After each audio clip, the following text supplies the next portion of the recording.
जय हिंद दोस्तों, कैसे हैं? आइए आज जानते हैं हम लोग प्रकाश के अपवर्तन में प्रकाश के अलग अलग माध्यमों में प्रकाश की चाल क्या होती है। कल हम जाने थे प्रकाश के अपवर्तन के बारे में। अपवर्तन क्या होता है? जो एक पारदर्शी माध्यम से दूसरे पारदर्शी माध्यम जाने पर जो दिशा परिवर्तन होती है, उसी दिशा परिवर्तन की घटना को क्या कहते हैं? प्रकाश का अपवर्तन कहते हैं। आइए आज जानते हैं जो प्रकाश की चाल। तो विभिन्न माध्यमों में प्रकाश चाल भिन्न होती है, अलग अलग माध्यम में। माध्यम मतलब क्या हुआ?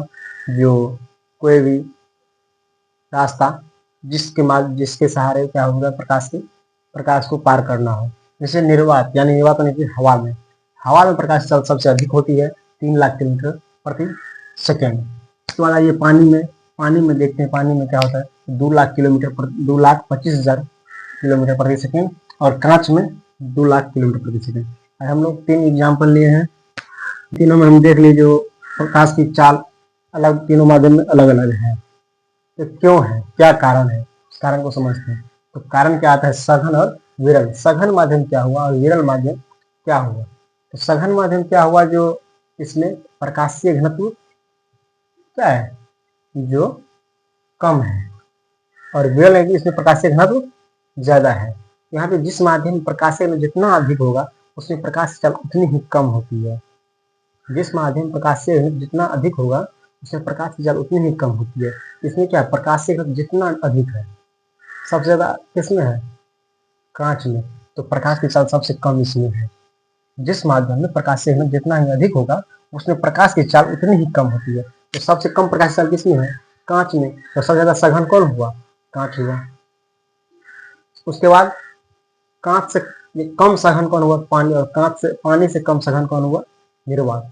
तो इससे क्या हो? विरल माध्यम, इसमें प्रकाश से घनत्व क्या हो? कम हो। तो इसमें देखिए सबसे ज्यादा प्रकाश घनत्व किसका है? कांच का। सबसे कम प्रकाश घनत्व किसका है? निर्वात का। यानी सबसे अधिक विरल कौन हुआ? निर्वात हुआ। उससे कम विरल कौन हुआ? पानी हुआ। उससे कम विरल कौन हुआ? कांच हुआ।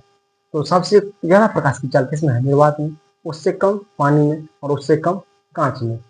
वही चीज यहाँ पे है, जो निर्वात में सबसे अधिक प्रकाश की चाल है, तो ये क्या है?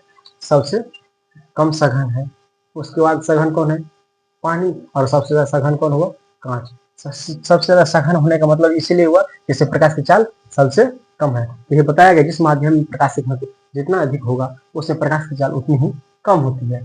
तो जिस माध्यम में प्रकाश की चाल जितना ही कम होता है उसका प्रकाशीय उतना ही अधिक होने के कारण प्रकाश की घनत्व, अगर मान चलिए ये कण यहाँ पे है, इसमें यहाँ पे कण प्रकाश से घनत्व का कण दे है, कहीं कहीं खाली है, और ये कण एक लेयर है, इसमें कहीं भी खाली नहीं है। तो प्रकाश की चाल सबसे कम किसमें होगी? इन दोनों के पहचान। तो कम इसमें होगी और ज्यादा इसमें होगा। तो क्या है? ये चाल, प्रकाश की चाल। प्रकाशीय घनत्व किसका ज्यादा है? प्रकाशीय घनत्व इसका ज्यादा है, और प्रकाशीय घनत्व इसका कम है। चलिए आगे देखते हैं। अपवर्तन के पद में आइए।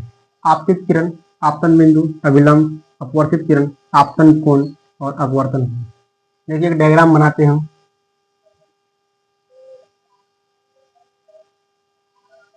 ये क्या है? वायु है, और ये कांच है। इसमें क्या कर रहे हैं हम?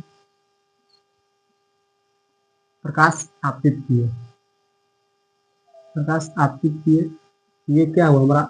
आपतित किरण। क्या हुआ? आपतित किरण। दो माध्यमों को अलग करने वाली, सतह पर पड़ने वाली ये माध्यम है। वायु एक अलग माध्यम है, कांच एक अलग माध्यम हुआ। इस माध्यम में जो अलग करने वाली है, प्रकाश का जो अलग करने वाली माध्यम, यहाँ पे कांच है, वायु से प्रकाश आ रही है कांच पे, यहाँ पे आई, ये जो माध्यम यहाँ कांच जो हुआ, तो कांच पर प्रकाश आ रही है, इसको क्या बोल रहे हैं? आपतित किरण। दो माध्यम अलग करने सतह पर पड़ने वाली प्रकाश किरण को आपतित किरण कहते हैं। ये माध्यम को अलग करने वाली, वायु और कांच को अलग करने वाली सतह ये है हुआ। इस सतह पर प्रकाश किरण आ रही है उसको क्या कहेंगे? आपतित किरण। अब आपन जिस बिंदु पर आपतित किरण टकराती है, जिस बिंदु पर, किस बिंदु पर टकरा रही है? जिस बिंदु पर, ये बिंदु क्या हुआ? आपतन बिंदु हुआ। अभिलंब। अब यहाँ पे क्या हुआ? जो प्रकाश के लिए क्या हुई? थोड़ा मुड़ेगी, यहाँ पे अविलंब बनेगा। क्या बन रहा है यहाँ पे? एक अविलंब, यानी किसी सतह पर किसी बिंदु पर ये कोई सतह ले लेंगे, यहीं पे अगर हम ये खींच देंगे लंब, ये हुआ हमारा अभिलंब। वैसे यहाँ पे ये क्या है, बिंदु है, यहाँ पे क्या है, एक लंब खींच दीजिए, क्या हुआ हमारा अभिलंब। अपवर्तित किरण दूसरे माध्यम में मुड़कर जाते हुए प्रकाश की किरण को अपवर्तित करेंगे। ये हमारा कांच क्या हो, दूसरा माध्यम हुआ, वायु से प्रकाश आई और कांच में गई, कांच में क्या हुआ, प्रकाश मुड़ के जैसे गई वो हुआ क्या, अपवर्तित किरण। उसके बाद आपतन कोण, आपतित किरण, ये क्या है, आपतित किरण और अभिलंब इन दोनों के बीच में बने कोण को क्या कहेंगे, आपतित किरण, और इसको आई से सूचित करते हैं। इसको किससे सूचित करते हैं, आई से। उसके बाद अपवर्तन कोण, तो अपवर्तित किरण और अविलंब इन दोनों से जो कोण बनती है, दोनों के बीच में कोण बन रही है, उसको क्या कहेंगे, अपवर्तन कोण। अपवर्तित किरण और आपतन बिंदु के अभिलंब से बने कोण को अपवर्तन कोण कहते हैं। आपतित किरण और आपतन बिंदु के अभिलंब से बने कोण को आपतन कोण कहते हैं। देख लीजिए यहाँ पे दो माध्यम है, एक माध्यम वायु है, एक माध्यम कांच है। सबसे ज्यादा प्रकाश चल वायु में है, कांच में प्रकाश चल से कम है, ये बात तो हम जाने हुए हैं। तो दोनों अलग अलग माध्यम है। तो ये हमारा क्या, आपतित किरण किस सतह पर टकरा रही है, कांच की सतह पर टकरा रही है, जहां से क्या हुआ, कांच जो प्रकाश किरण को अलग भाग में मोड़ेगी। तो कांच में आने पर प्रकाश चल क्या हुआ, मुड़ रही है, और यहाँ पे क्या अभिलंब की डाले हुए है। तो ये हमारा आपतित किरण हुआ, और दूसरे माध्यम में जाके मुड़ी हुई है, ये अपवर्तित किरण हुई।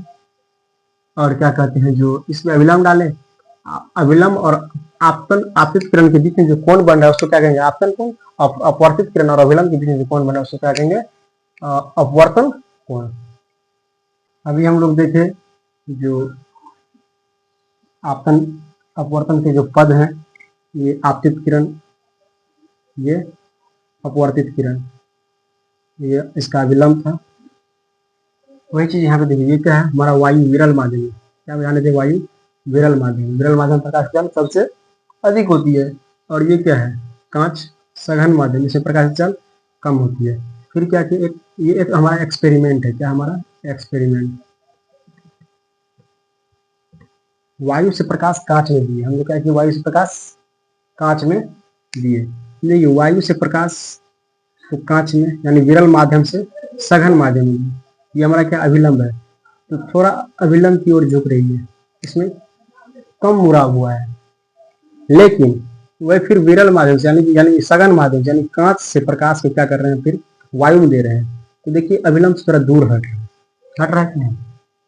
तो वही कहने का मतलब है, जो विरल माध्यम से सघन माध्यम में जाने पर, यानी विरल माध्यम से सघन माध्यम में जाने पर अविलंब की ओर मुड़ती है, अविलंब की ओर मुड़ती है। आप मान के चलिए यहाँ पे एक कोई बाल्टी है और ये टाइट है, इसमें अगर हम ऐसे देंगे तो बहुत ज्यादा टाइट है, तो होने के बाद क्या इधर इधर मुड़ेगा, मुड़ेगा कि नहीं मुड़ेगा। लेकिन ये खाली जगह है, इससे में अगर हम इसको डालेंगे तो थोड़ा इधर भाग जाएगा, खाली जगह में जाएगा। वही चीज यहाँ पे भी है, जो विरल माध्यम से जाएगा सघन माध्यम में तो अविलंब की ओर मुड़ेगी। ये विरल है, ये सघन है, इसमें से आएगी तो अविलंब की ओर मुड़ रही है। लेकिन सघन से विरल में जाने पर इसमें बार में जगह खाली है, हमारा उसका प्रकाश देखना तो क्या है, हमारा कम है। तो क्या कर रहा है, जो ये इतना दूर ही फैल रहा है। ये तो हुआ अगर हम किसी एंगल से आ रहा है, कौन होना क्या है। लेकिन अगर 90 डिग्री यानी 90 डिग्री पे आए, ये हमारा माध्यम है, ये विरल, ये सघन और फिर ये विरल। इसमें अगर पैसा लगा हमको लंबवत आ रही है, अगर लंबवत आ रही है तो बिना मुड़े ही जाएगी, इससे बिना मुड़े ही अपवर्तित होगी। इससे पहले भी हम बताए थे, जो कांच के टुकड़े पर अगर हम 90 डिग्री से एंगल से प्रकाश के किरण को दे रहे हैं तो बिना मुड़े ही अपवर्तन हो जाएगा। वही चीज हमारा परावर्तन में भी था, जो उसमें बिना मुड़े परावर्तन होगा। लेकिन अगर इस सतह पर इसको ऐसे दे रहे हैं, प्रकाश की किरण आपतित कर रहे हैं, तो परावर्तित ऐसे होगा। लेकिन ये किसके सतह पे, कांच की सतह पे था, हमारा जो दर्पण था उसके सतह पे हो रहा था। लेकिन ये हमारा कांच का टुकड़ा है, इससे यहाँ कांच में क्या पर प्रकाश का अपवर्तित हो जाता है, क्या कि प्रकाश जो इसमें से पार करती है, या पार करने के कारण क्या हुआ, प्रकाश ऊपर में परावर्तित न होकर अपवर्तन होती है, अपवर्तन होता है। चलिए ये एक्सपेरिमेंट के माध्यम से हमें जाने जो विरल से सघन में जाने पर क्या होता है। तो विरल से सघन में जाने पर अभिलंब की ओर मुड़ती है और सघन से विरल की ओर जाने पर अपवर्तन से यानी अभिलंब से दूर जाती है।